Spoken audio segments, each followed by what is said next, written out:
Righto. G'day guys, how we going?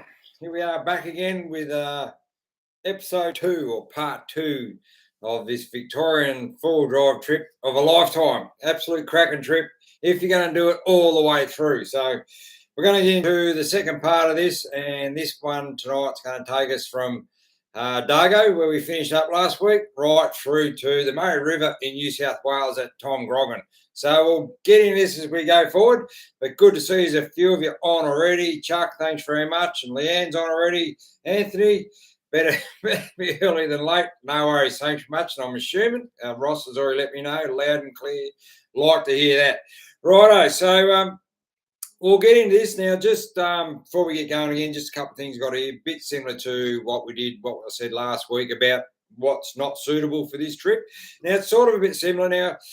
It's not really suitable for camper trailers, this one. You probably could take them. A few people do. I have seen people with camper trailers up on Davies Plain, but this is all going to come down to your experience and that sort of stuff with towing off-road. And with this trip here, particularly with camper trailers, if it's going to be wet, it can be pretty nasty sort of a trip. So, and it's a lot of hard packed clay base in this whole trip going forward. So, need to be a little bit careful if you are considering the option of taking camper trailer through. But if at all costs you can, maybe leave it behind and just take your swag or tent or whatever you got to do to get this trip done. Again, no dogs are allowed on this trip, unfortunately. A lot of it's all national park, pretty much all national park, so no go zone with dogs, unfortunately. Snorkels aren't so much of a big issue. You only got one really major, only one river crossing this one, and that's getting across the Murray River when you get into New South Wales. Now, depending on what it's like, how much rain's been going on, but end of the day, if you haven't got a snorkel, you're going to run the gauntlet on getting across. If you don't have a snorkel fitted to your four-wheel drive. Again, the tyre situation, same as last week, at least a minimum of all-terrain tyres, no highway tyres, none of that sort of stuff going on. And the beginners thing, well, again, not ideal for a few beginners to do this one probably on their own. Go away with some experienced mates and you'll have an absolutely cracking trip. So we'll get into it now. We're going to finish off. This is the one map that you had last week, which is... get it out here in a minute. This is going to be a little bit of the beginning of this trip here. And that's the Dargo Wanangata one. So you need that one also, which you had for last week. So this will be a little bit of this trip going on. And then the next one going forward after that one, with this one, is this one here. Again, all rooftop maps. Where's the top one down here? Now, this one here, that side there, the Corryong Omeo map. That's Omeo Threadbay map. That's the next one you want, and that's a fair chunk of this trip going forward. Is this map right here? So get onto those couple of maps, and you'll follow this trip through without too many dramas, and then coincide that if you've got GPSs and that sort of stuff going on, they'll all work hand in hand going forward. But grab those maps because they're great for long distance planning and seeing where this trip's actually going to go. Okay, so now we're going to leave, and I've got one mention there of fishing in the Murray River. We'll talk about that a bit later on when we get up to the Murray River. Now, righto, we're leaving Dargo, so depending on where you end up finishing up, as I mentioned there, the camp last week. As I mentioned last week, the camp out the back of the Dargo pub. If you want to stay there, or Victorian flat or something like that, if you want to camp just a little bit further out of town. So go back to last week's video and you'll get the details for Victorian flat all there. So, guys, you're getting up that morning. You're going to head out, and now we're going to head up the Dargo High Plains Road. And we're going to go and do Mighty Blue Rag now. That you got to do Blue Rag range track when you're in this Dargo area. So we're going to head up to Dargo High Plains Road. So from the pub at Dargo, right in the town of Dargo, to the start of Blue Rag, it's about a 50-minute, sort of an hour, an absolute max trip. Just cruising up Dargo High Plains Road to get the start of Blue Rag. And again, if you've put your tyre pressures up before then, you're going to have to let them down again now.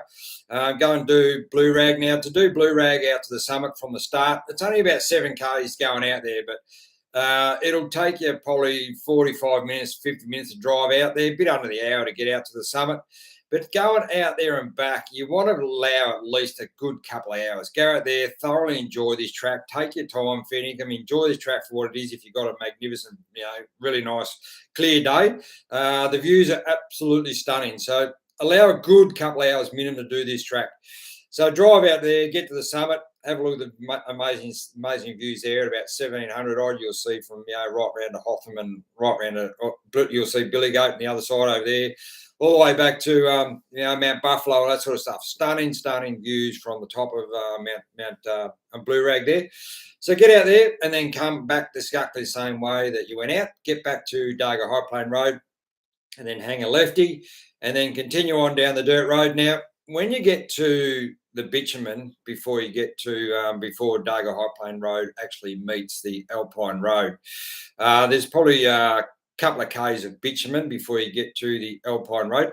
Now, you probably, I would highly advise airing back up at this stage, because you've got a lot of bitumen to do here, which is quite steep in a couple of spots and very twisty, windy sort of a road all the way down through Omeo and out the other side. So I'd highly advise airing back up at this point when you get to that bitumen stage on the Dargo High Plains Road.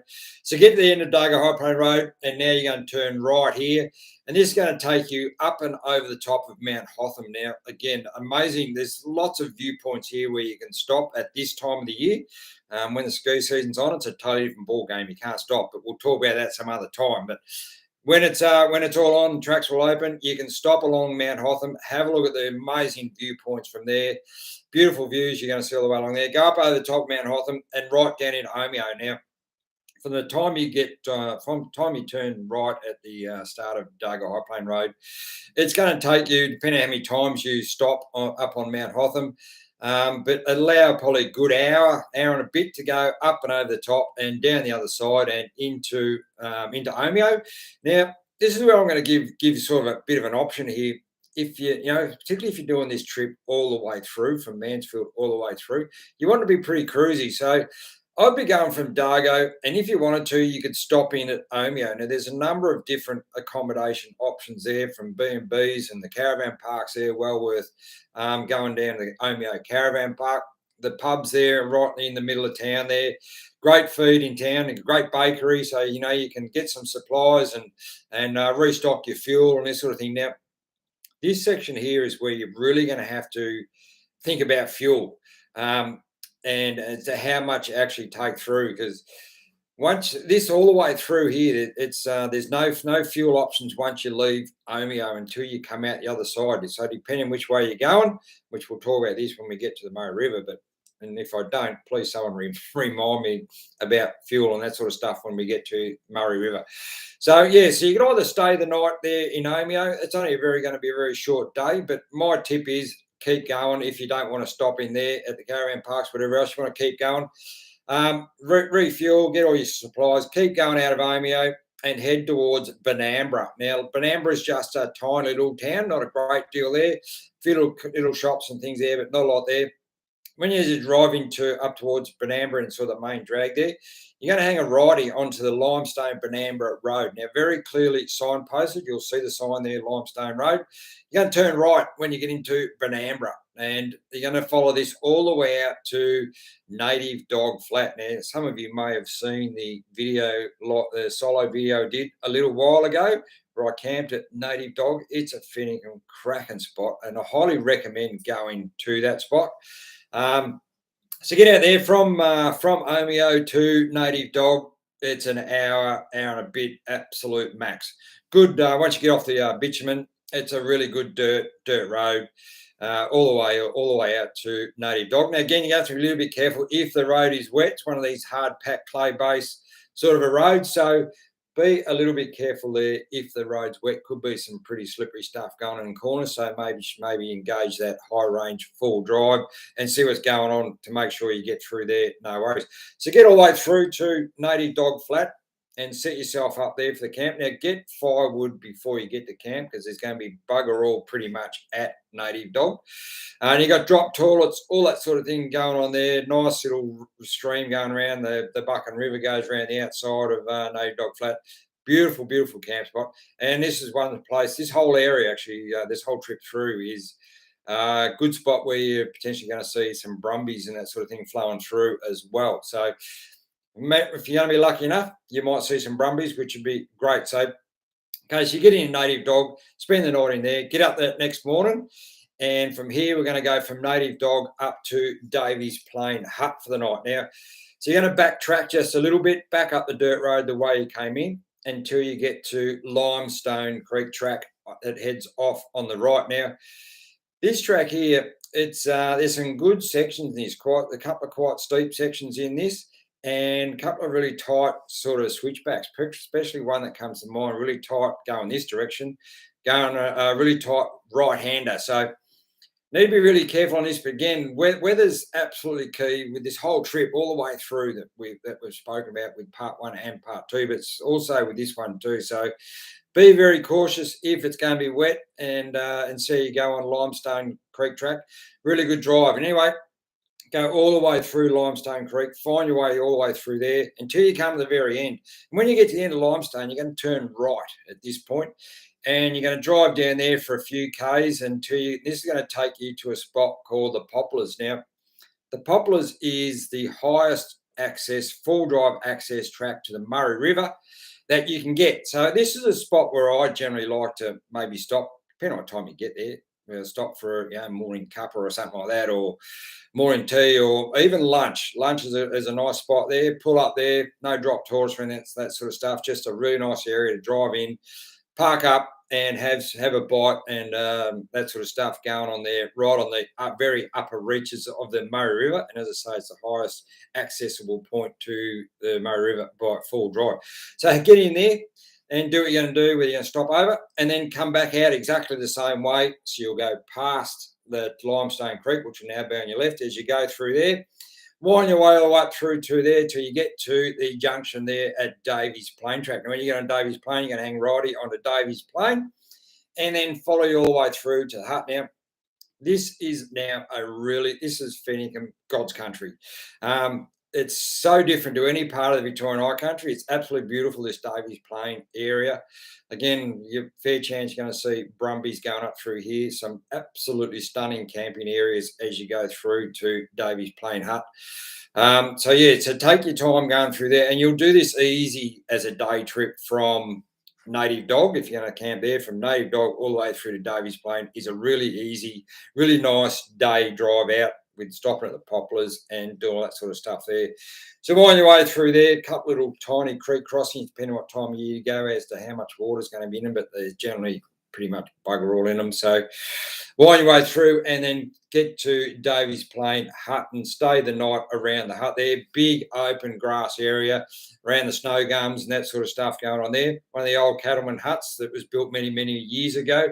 Well worth having a look at that, and again, drop toilets and that sort of stuff going on there. Really, really nice spot. I've stayed around the Davies Plain Hut there a number of times, and it's Fenningham. It's highly rated. That whole drive all through Davies Plain is really, really nice.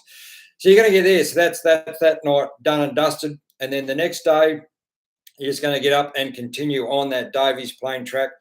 Wind your way all the way down through. Now, once you leave Davies Plain, sort of a little bit after Davies Plain, once it starts to drop off down to the river, this is where the weather really plays a pretty big part in it, because there's a few sort of steepy sections in it, and it comes into this hard-packed clay-based stuff that I sort of keep talking about, and become very, very slippery if it's going to be wet, right? So this is where you need to take that into account, and certainly travel through there with some caution if it's going to be wet. So wind your way all through there. Now, I'm going to give you a couple of options here. Once you get to the bottom of it, get to the end of that sort of Davies Plain track, this is when you hit the Murray River. So you're now looking at New South Wales just on the other side over there.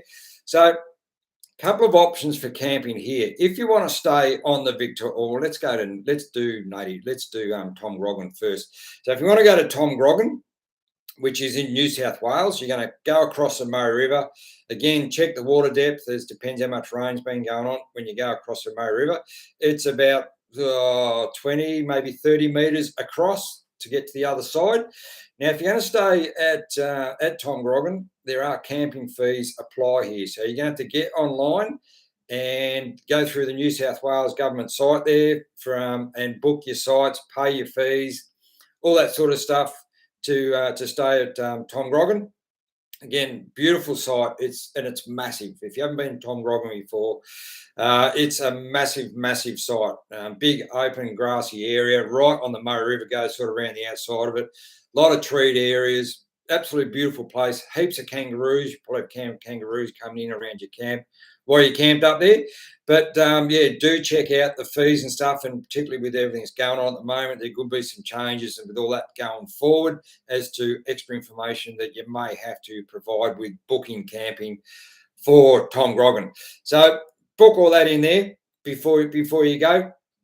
And but if you did want to go to stay in Tom Groggen and you want to stay in the Victorian side, instead of crossing the Murray River, just continue on that Davies Plain track all the way to the very end. And then when you get to the very end, you're then going to see the actual Tom Groggen cattle station, which is still a working cattle station from all those years ago. And this was just part of it many years ago. But Tom Groggen station is still there, and an actual working cattle station as of today. Massive, beautiful property. So you'll get to the boundary there at Tom Groggen station, and then hang a right and go down to Dogman's Hut. Now, Dogman's Hut's it's only probably 500-600 metres down the track. Once you turn right, once you come to the end there, follow that down. You'll follow the fence line of Tom Groggen station there all the way to the bottom. And then, yeah, you could camp there at Dogman's Hut. And you got drop toilets, all that sort of stuff going there. That's another really nice spot. Can get a little bit busy because it's not overly huge. So, yeah, so think about that one too. So that's sort of that day then done and dusted. Are we all keeping on and keep going? So, yeah, so the next day, this is going to be sort of a base camp up day. So this is a bit like what we did at Talbotville. So you're going to set up your camp, whether you set up over the river there at Tom Groggen, or you're going to set up camp at Dogman Hut there. They're very close together, so there's no difference whether in time wise.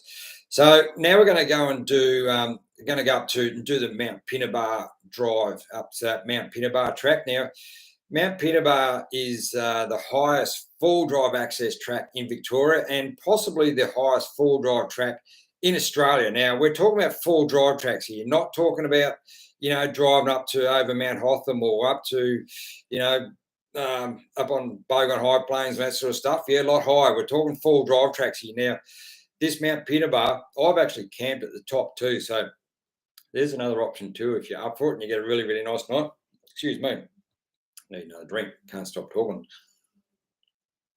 Now, this drive up from the bottom to the summit of Mount Pinnibar. Now, I can't rate this highly enough as a magnificent drive, but can't stress enough too. If it's wet, I would strongly advise not doing it. But again, you decide whether you want to do that or not and what your experience is. But highly recommend that you don't drive it if it's wet, even if it's like 24 hours, if the day before, if it was a sack of rain the day before, you'd want to drive it with some caution because there's a lot of steep sections in this track. And again, very hard packed clay-based tracking, a lot of sections of it, and some sort of tight, twisty stuff. And even some of these sections going up that Mount Pinnibar track, once you start, you're on it, and there's no backing off. So you need to be really cautious of the weather the day you're talking about doing this drive. But fair income, I highly rate it, man. We talk about views up on Blue Rag, and we talk about views up on, top of Billy Goat and all that sort of stuff. As amazing they are, but fair income, I reckon this drive up the top of Pinnibar might nearly knock them off. The views up there, 360-degree views, looking over the backside of Mount Kosciuszko and all that sort of stuff. Absolutely stunning. Now, I've stayed up there twice at the summit. It's not a big area, so if you've got a few people, not ideal, but if you've got one or two cars, three, maybe absolute max, if you can get a really nice night where it's not going to blow you off the top of the mountain, highly recommend staying up the top. It is absolutely sensational. The sunrise and sunsets from up there, and they're next level. So that's another option there to drive up the top there and have a look at Mount Pinnibar. And then, then depending on where you live and what you're going to go on, whether you're going to continue on over the top and then come back out through Omeo again, or whether you're going to come back down Mount Pinnibar and then either stay again and stay another night or so at Dogman Hut there, or stay another night or two at Tom Groggen. Now, earlier on when I mentioned about fuel, this is where fuel for this leg of the trip plays a big part, because when you get to Tom Groggen, if you're going to head sort of turn right and then you head towards Thredbo, you're looking at probably about 45, maybe 50 minutes, nearly an hour before you're going to get to Jindabyne. So that's going to be your closest fuel that way. And then going the other way, if you're heading back towards Albury sort of way, it's going to be about the same. You're looking at nearly probably an hour before you get to Cancoban, and that's going to be your closest fuel stop there. So I'd depend on what your fuel range is and how much you sort of take. I would be looking to take at least one jerry can, and maybe even two if you've only got small jerry cans. Now, for me, or small fuel tanks. For me, with my patrol, I got, like I said, I've mentioned a few times, I got 120 litres from standard. So for me, I would just do that 120 and a jerry can just for backup, and that would get me through either to Thredbo or Cancoban to the next fuel stop. But that's something you guys are going to work out if you got some smaller fuel tanks other than, from what I've got from standard. But yeah, you can't run out of fuel here because there's no fuel options in those places. So that's that's one thing I've got mentioned here that I certainly do want to throw in here, especially for any of you fishers, which I found this out when I did my Murray River solo trips when I went up to the Murray River just recently, because I did a bit of fishing up there. Now, and I've got a Victorian fishing licence, which allows me to fish in Victoria, no dramas at all. But what I did find out, if you want to fish in the Murray River, and doesn't matter if you're on the Victorian side or the New South Wales side, and if you've got a Victorian fishing licence, you still need a New South Wales fishing licence to fish in the Murray River, even on the Victorian side of the bank, all right?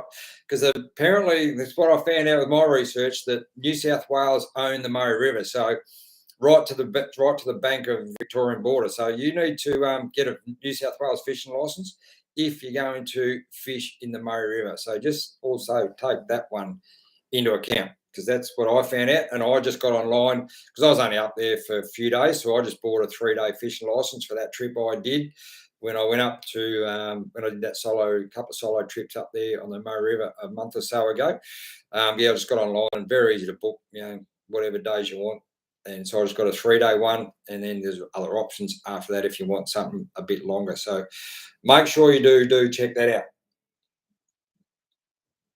So that's that pretty much wraps that trip up. Now, it's not a greatly long drive, this one, from Dargo through to the Murray River. If you wanted to go all the way through there, 3-4 days would be a really good trip. You could rush it through a bit quicker. Look, you could nearly drive from Omeo. You could, well, depending, you wouldn't do it over Davies Plain, but you could nearly drive from Omeo through to the Murray River there at Tom Groggen in the day if you went.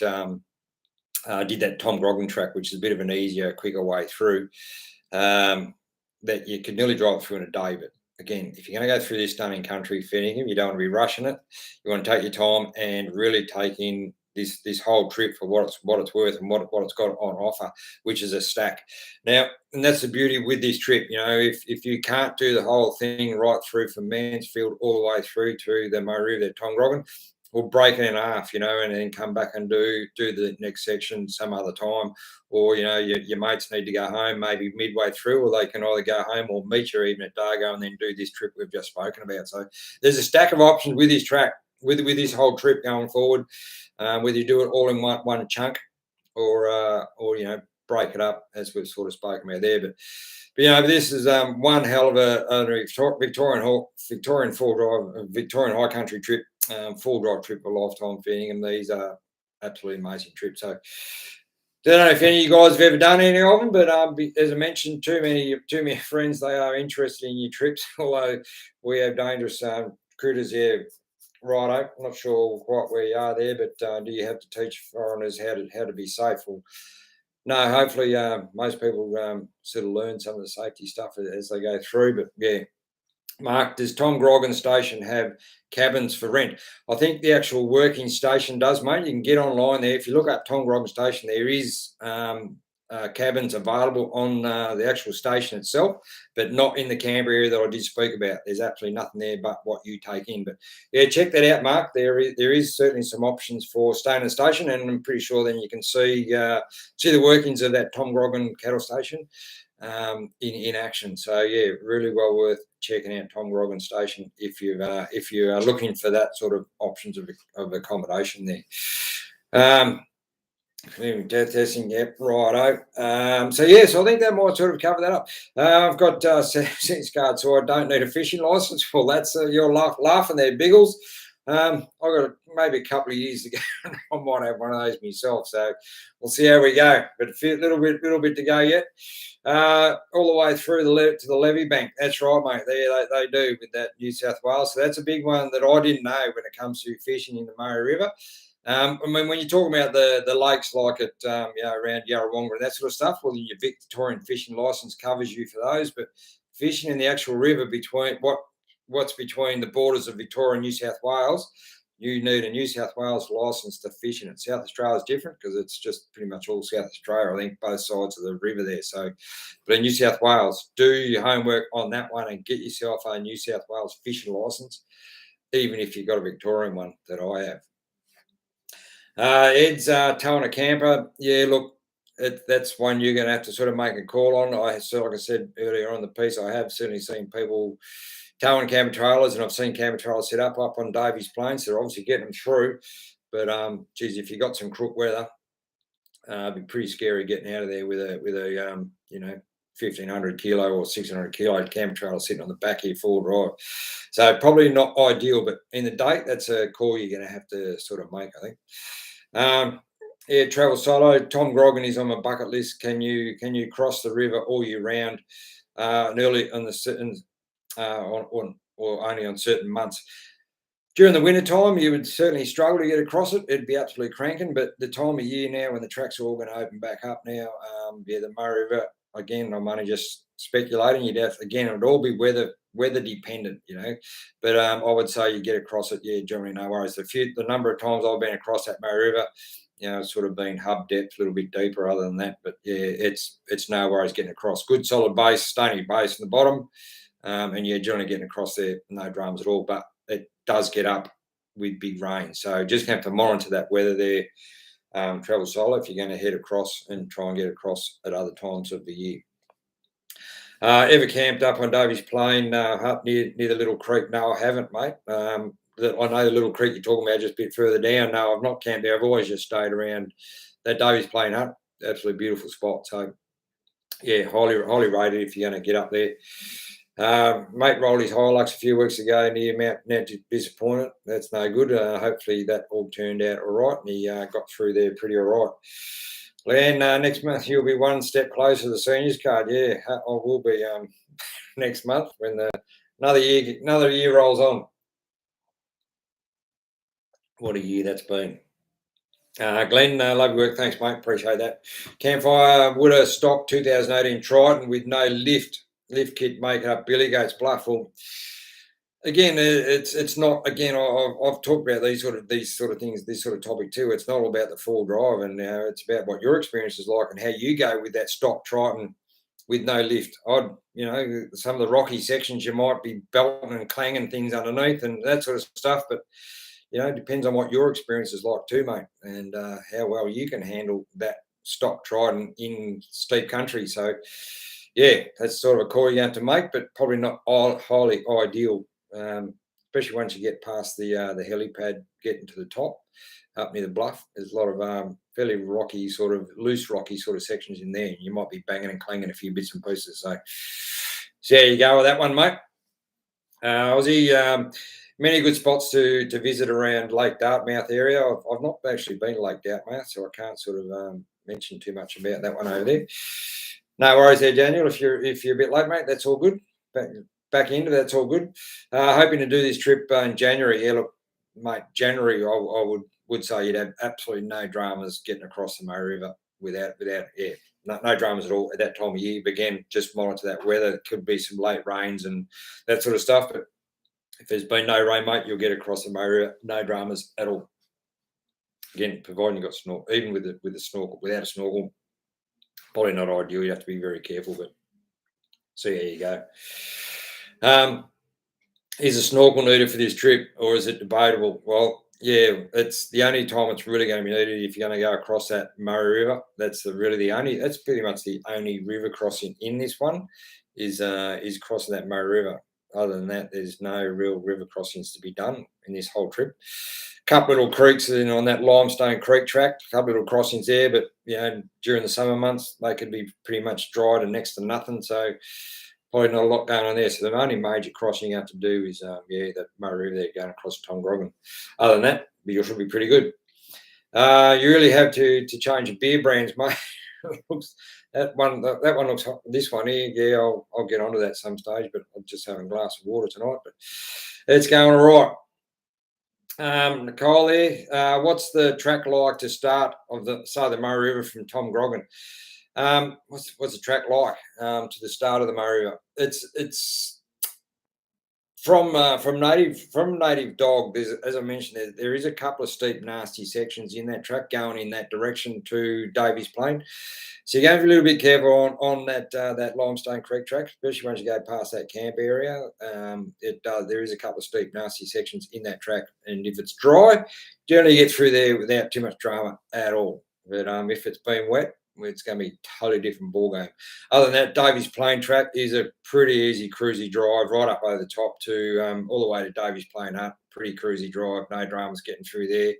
The only time it really sort of drops off a little bit is these second leg once you leave Davies Plain down to the Murray River. There's a couple of sort of steepish down sections in that, which that hard packed clay-based stuff, and could be very, very slippery and a bit iffy if it's going to be wet. So hopefully that sort of helps you out with answering that one there, Nicole, and get you sorted out with that. What's coming up on YouTube for me? I'll have that video, that solo video. Should be just about spend a bit more time on that today, and should be all done, hopefully done and dusted by next week. All going well. See how we go with that one. You want to do this trip before March? And actually, that's the other one. That just reminds me while I've got you here. This is, again, another trip that you can't do until after November 30. I really should have thrown this early on in the piece, but hopefully everyone's still here.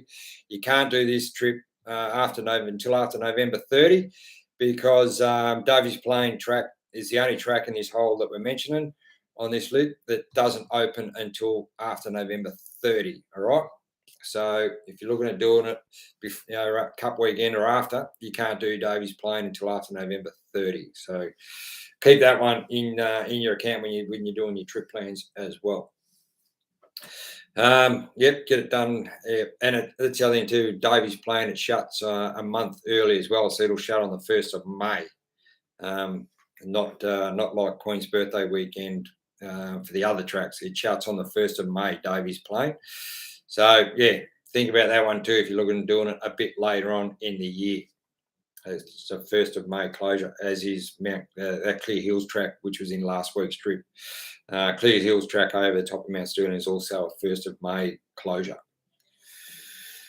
Have you got any new cooking ventures to upload? Not just yet, mate. I've got a couple of cooking little idea videos that I'm sort of looking at the moment, but nothing's just in the pipeline at the minute, but got a few that I'm sort of thinking about getting done for sure. We'll see how we go with those coming forward.